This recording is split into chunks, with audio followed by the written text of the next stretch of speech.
हर हर महादेव, हर हर महादेव, हर हर महादेव। भक्तजनों, सावन का महीना चल रहा है। भक्त प्रेमी शिव योगी देवों के देव महादेव की पूजा अर्चना करने में मस्त है। भक्त वत्सल सदाशिव आशुतोष हमेशा अपने भक्त के थोड़ी ही पूजा करने पर बड़े से बड़ा वर देने के लिए हमेशा तैयार रहते हैं। वो इतने बोले बाले हैं कि बड़े से बड़ा वर देने में भी संकोच नहीं करते। वो देवता और दानव का भी फर्क नहीं करते। जो भी उनकी आराधना करते हैं उन्हें बगैर मांगे मन चाहा वर प्रदान करते हैं। ऐसा ही एक बार उन्होंने दैत्य गुरु शुक्राचार्य को दिया था, जिससे देवता बहुत बार देवासुर संग्राम में हार गए थे।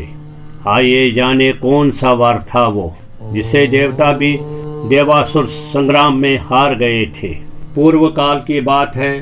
भृगुनंदन ने वाराणसी पुरी में जाकर प्रभावशाली विश्वनाथ का ध्यान करते हुए बहुत काल तक घोर तप किया था। उस समय उन्होंने वहां एक शिवलिंग की स्थापना की और उसके सामने ही एक परम रमणीय कूप तैयार किया, यानी एक कुआं तैयार किया, जो कि बहुत ही सुंदर था। फिर यत्न पूर्वक उन देवेश्वर को 1,00,000 बार द्रोण भर पंचामृत से तथा बहुत से सुगंधित द्रव्यों से स्नान कराया। फिर 1000 बार परम प्रीति पूर्वक चंदन, यक्ष कर्दम और सुगंधित उपटन का उस लिंग पर अनुलोप किया।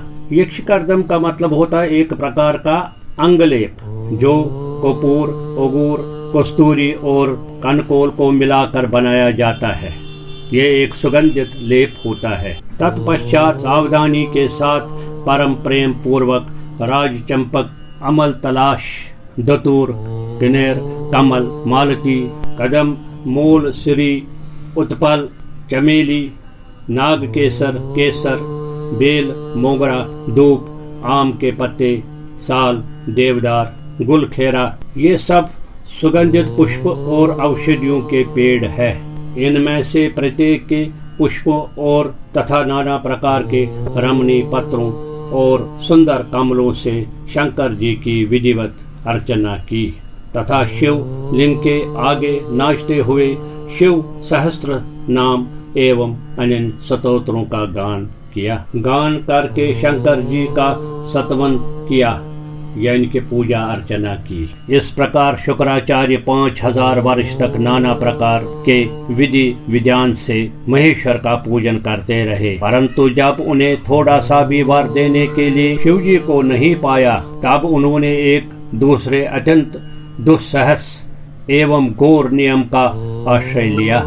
उस समय शुक्र ने इंद्रियों सहित मन के अत्यंत चंचलता रूपी महान दोष को बारंबार भावना रूपी जल से प्रशालित किया, सारे इंद्रियों को अपने वश में कर लिया और मन की चंचलता को भी अपने वश में कर लिया, भावना रूपी प्रेम में धो दिया।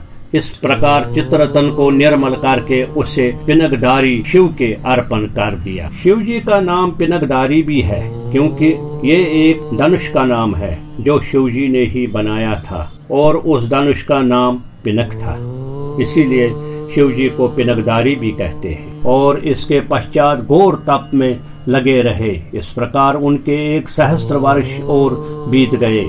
तब भृगुनंदन शुक्र को यूं दृढ़ चित्त से घोर तप करते देखकर महेश्वर उन पर प्रसन्न हो गए। फिर तो दक्ष कन्या पार्वती जी के स्वामी साक्षात शंकर प्रस्तुत हो गए, जिनके शरीर की कांति सहस्त्र सूर्यों से भी बढ़कर थी। उस लिंग से निकलकर शुक्र से बोले, महाभाग भृगुनंदन, तुम तो तपस्या की निधि हो। महामुने, मैं तुम्हारे इस बगैर निराश हुए और घोर तप से विशेष प्रसन्न हूँ। भार्गव, तुम अपना सारा मनोवांछित वर मांग लो, मैं प्रीति पूर्वक तुम्हारा सारा मनोरथ पूर्ण कर दूंगा। अब मेरे पास तुम्हारे लिए कोई वस्तु अदेय नहीं रह गई है। अदेय का मतलब होता न देने योग्य, यानी सब कुछ देने के योग है। शिव जी इतने प्रसन्न हो गए थे कि वो कोई भी वार देने को तैयार थे। शंभू के इस परम सुखदायक एवं उत्कृष्ट वचनों को सुनकर शिव प्रसन्न हो आनंद समुद्र में निमग्न हो गए। उन कमल नयन द्विजवर शुक्र का शरीर परम आनंद जनित रोमांचित के कारण पुलकायमान हो गया। तब उन्होंने हर्षपूर्वक शंभू के चरणों में प्रणाम किया। उस समय उसके नेत्र हर्ष से खिल उठे थे। फिर वो मस्तक पर अंजलि रखकर जय जयकार करते हुए अष्टमूर्तिधारी वरदायक शिव जी की स्तुति करने लगे। ओम नमः शिवाय, ओम नमः शिवाय, ओम नमः शिवाय। शुक्राचार्य कहने लगे, सूर्य स्वरूप भगवान, आप त्रैलोकी का हित करने के लिए आकाश में प्रकाशित होते हैं और अपनी इन किरणों से समस्त अंधकार को अभिभूत करके रात में विचरने वाले असुरों का मनोरथ नष्ट कर देते हैं। जगदीश्वर, आपको नमस्कार है। घोर अंधकार के लिए चंद्र स्वरूप शंकर, आप अमृत के प्रवाह से परिपूर्ण तथा जगत के सभी प्राणियों के नेत्र है। आप अपनी तेजोमय किरणों से आकाश में और भूतल पर अपार प्रकाश फैलाते हैं, जिससे सारा अंधकार दूर हो जाता है। आपको प्रणाम है, आपको प्रणाम है, आपको प्रणाम है। भृगुनंदन शुक्र ने इस प्रकार अष्टमूर्ति षटक स्तोत्र द्वारा शिव जी का स्तवन करके भूमि पर मस्तक रखकर उन्हें बारंबार प्रणाम किया। जब अमित तेजस्वी भार्गव ने महादेव की इस प्रकार स्तुति की, तब शिव जी ने चरणों में पड़े हुए उन द्विजवर को अपने दोनों भुजाओं से पकड़कर उठा लिया और परम प्रेम पूर्वक मेघ गर्जन की सी गंभीर एवं मधुर वाणी में कहा। उस समय शंकर जी के दांतों की चमक से सारी दिशाएं प्रकाशित हो उठी। महादेव जी ने बोला, कवे तुम मेरे पावन भक्त हो। तात तुम्हारे इस उग्र तप से, उत्तम आचरण से, लिंग स्थापन जन्य पुण्य से, लिंग की आराधना करने से, चित्त का उपहार प्रदान करने से, पवित्र अटल भाव से, अविमुक्त महाक्षेत्र काशी में पावन आचरण करने से मैं तुम्हें पुत्र रूप से देखता हूँ। अतः तुम्हारे लिए मुझे कुछ भी अदेह नहीं है।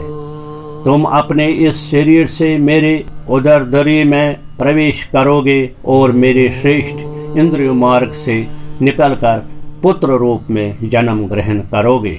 महाशुचे, मेरे पास जो मृत्युंजयिनी नामक की निर्मल विद्या है, जिसका मैंने ही अपने महान तपोबल से निर्माण किया है, उस महान मंत्र रूपा विद्या का आज मैं तुम्हें प्रदान करूंगा।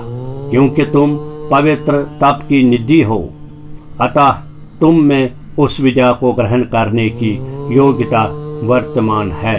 तुम नियम पूर्वक जिस के उद्देश्य से विद्येश्वर की इस श्रेष्ठ विद्या का प्रयोग करोगे, वो निश्चित ही जीवित हो जाएगा।